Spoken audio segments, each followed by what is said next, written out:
Como saben ustedes, la ideología de género se basa en el concepto de que el sexo no existe. Y esta es obviamente una afirmación curiosa, porque nosotros sabemos que el sexo existe y es evidente, visible, y médica y científicamente comprobable a través de los cromosomas, a través del tipo de hormonas que generamos, etcétera. Hay una diferencia entre los dos existentes sexos. Pero el mito de la ideología de género es que si existiera, y hay algunos que incluso niegan que exista, si existiera no es relevante. Lo que es relevante es cómo se siente uno y en cualquier del enorme espectro de posibilidades donde uno se puede ubicar, ¿no?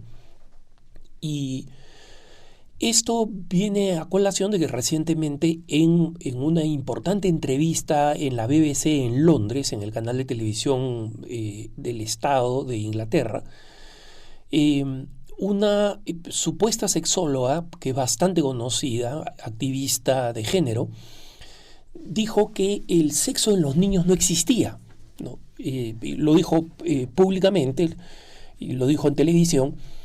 Y esto generó una ola importante de críticas, no solamente de quienes estamos en contra de la ideología de género por razones obvias, ¿no? de lo que creemos que es el ser humano, sino incluso por feministas, porque decían, mira, una de las principales consecuencias de la capacidad de determinar cuál es el sexo de los no nacidos en el vientre materno es precisamente el aborto. Y nosotros sabemos que en India y en la China, por ejemplo, existen prácticas crecientes de seleccionar bebés por su sexo. Y esto, que es menos común en Occidente, también ocurre en Occidente. Hay mucha gente que dice, no, quiero un varoncito, y mata a una mujer. Y si el sexo no existiera, no sabríamos qué cosa es una mujer y qué cosa es un varón en el vientre de la madre. Entonces, cuando esta mujer dice que el sexo no existe, es un ataque contra la realidad misma. Pero ese no es el asunto, digamos, que ahora quiero afirmar de parte mía, porque seguiríamos nosotros en una discusión constante. Lo importante acá es un artículo que fue publicado por el Wall Street Journal, ¿no? Lamentablemente este importante, influyente periódico norteamericano está bajo una barrera de pago completamente, entonces no hay cómo acceder a este artículo de forma gratuita. Pero el artículo se llama The Dangerous Denial of Sex, o sea, la peligrosa negación del sexo. Y está escrito por dos científicos que no tienen absolutamente ninguna conexión ni ninguna simpatía con el pensamiento cristiano, ¿no? Dos profesores, un hombre y una mujer, y dos expertos en este tema, escribieron este artículo en el Wall Street Journal recientemente.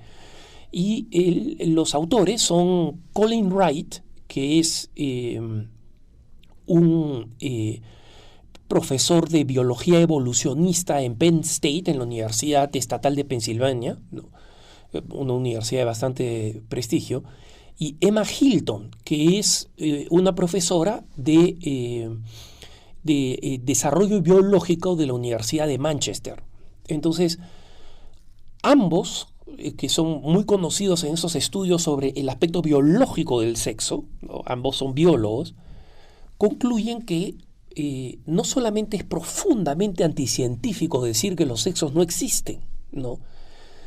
Y que, sino que es, además de anticientífico, tremendamente peligroso para el bienestar de las personas. Y ellos dicen, mira, las personas más vulnerables al negacionismo sexual, que es el nombre que ellos le dan a la ideología de género, el negacionismo sexual, son los niños.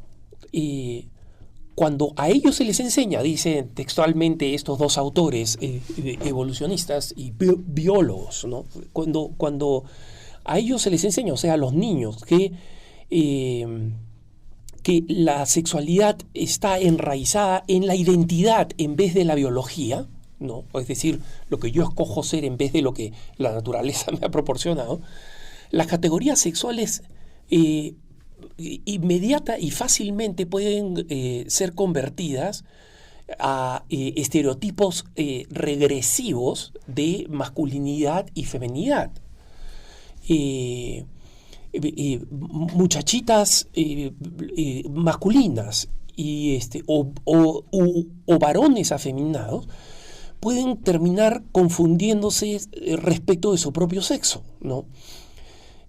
Justamente el dramático crecimiento de la disforia de género, ¿no? Es el nombre que se le da a el número de personas que ahora quieren ser trans, no solamente que quieren ser homosexuales, es decir, bueno, yo soy lesbiana, yo soy homosexual, sino de personas que dicen, yo soy una mujer encerrada en un cuerpo de hombre, o al revés. Ellos dicen, ¿no? El dramático crecimiento de la disforia de género entre adolescentes, especialmente entre mujeres, en numerosos estudios clínicos, reflejan esta nueva confusión cultural. O sea, no es que nosotros tengamos que responder con mayor tolerancia, digamos, al crecimiento de las personas con confusión de identidad de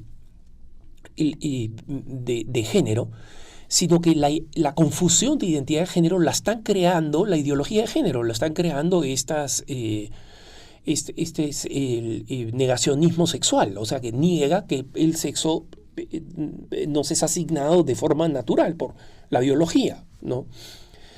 Los autores del artículo siguen diciendo la gran mayoría de jóvenes con disforia de género eventualmente sobrepasan sus sentimientos de disforia durante la pubertad y muchos de ellos terminan identificándose simplemente como adultos homosexuales.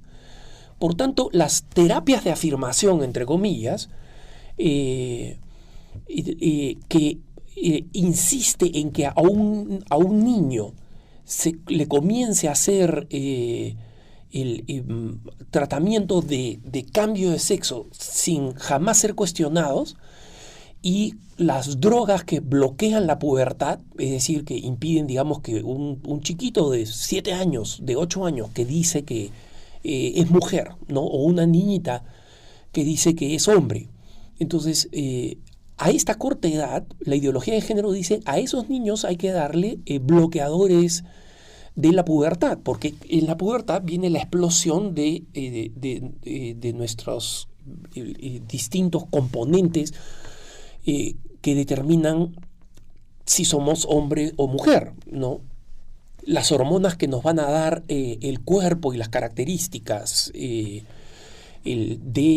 varón o de la mujer forman parte de la adolescencia, y muchas personas dicen que corresponde darle a los niños, ¿no?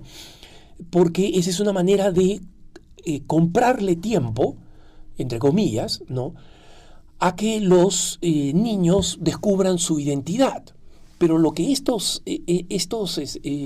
si no están seguros, hay que darles tiempo, entonces hay que bloquear la pubertad, ¿no?, para que ellos al final decidan. Lo que estos autores dicen, esto es absolutamente regresivo y preocupante, ¿no? Y es curioso que las personas que son tremendamente críticas de las terapias de conversión homosexual escojan este camino que es, o sea, peor y más abusivo todavía con los niños. Porque las consecuencias de estas intervenciones médicas absolutamente invasivas, bloquear la pubertad, tiene como consecuencia efectos como, por ejemplo, la permanente infertilidad, ¿no? Entonces, simplemente por una razón ideológica, que es la ideología de género, vamos a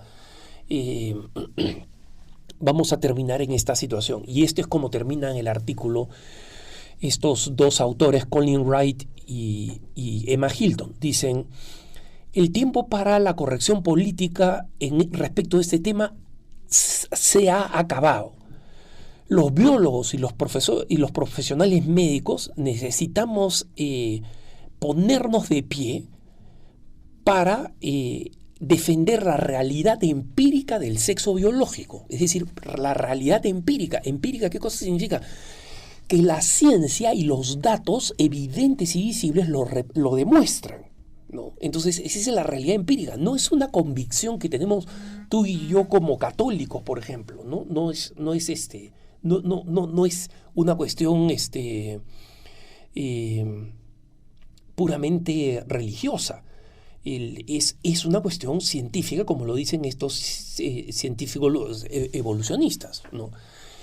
Y ellos dicen que cuando negamos esta evidencia empírica, y esto hecho empírico, al nombre de la comodidad social, es decir, no ofender a los que se sienten trans, esta es una traición egregia de la comunidad científica que representamos.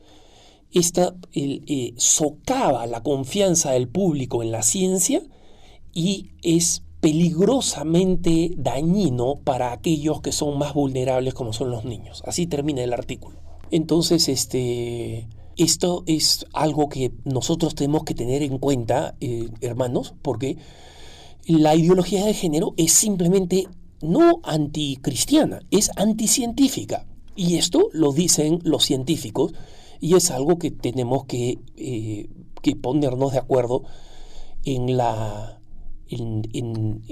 entre todos aquellos que defienden la verdad científica, simplemente la verdad científica. Que tengas un buen día.